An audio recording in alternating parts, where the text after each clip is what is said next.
A father is telling his story to KXAN after his 2-year-old daughter died from injuries she sustained while in foster care.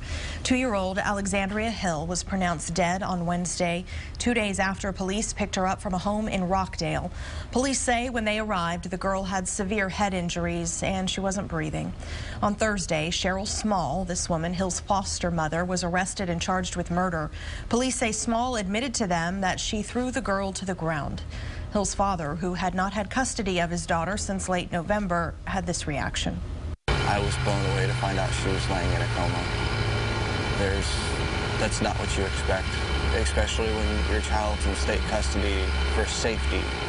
And now they're suffering more injuries and more heartache than they ever have any time in their life before that. Well, bail for Cheryl Small is set at $100,000. Death of a 2-year-old girl in what police describe as a horrific case of child abuse. I'm Tyler C. Swarta. And I'm Terry Gruca. The Night Beat's Chris Betts spoke tonight with the victim's father. Chris, it's her foster mother facing charges.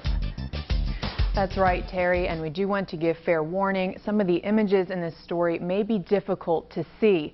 A woman trusted with taking care of a 2-year-old is charged with murder tonight after that child was rushed to a hospital in a helicopter on Monday and taken off life support late last night. This evening, I spoke with the child's father about his last moments with his little girl. B. C. He never thought his visit with her Thursday would be his last. We got to sit down at McDonald's and have lunch and play for a while. She got a little Despicable Me 2 toy in her Happy Meal, and she loved it. And she kept climbing up in my lap, and she fed me French fries, and it's a lot of fun.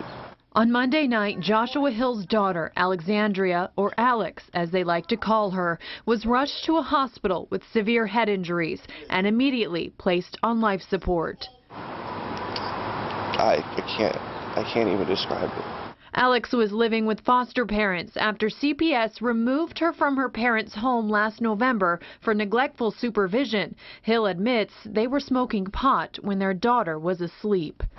We never hurt our daughter. She was never sick. She was never in the hospital. She never had any issues until she went into state care. For 2 months, Alex was placed in a home that Hill says was dangerous. She would come to visitation with bruises on her and mold and mildew in her bag. It got to a point where I actually told CPS that they would have to have me arrested because I wouldn't let her go back. In January, CPS placed her with this woman, Cheryl Small. Hill says things seemed safe there. They listened, they paid attention when we had concerns. They tried to keep us in the loop, but in the end it wasn't enough. Hill got the call Monday night that his daughter was in a Temple hospital.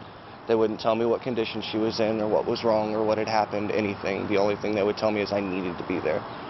And when I got there, it was about 1 o'clock in the morning, and I found out that Alex was in a coma. For 2 days, they held out hope she would regain consciousness. But on Wednesday night, Alex was taken off life support. And Alex passed around 10:30 that night. Detectives say Small's explanation didn't match Alex's injuries, and on Thursday, they charged the foster mother with murder. Hill says he was less than 4 months away from getting Alex back, and now he'll never get the chance.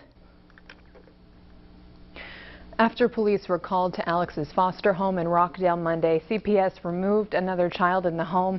Small was arrested today and her bond is set at $100,000. Just heartbreaking.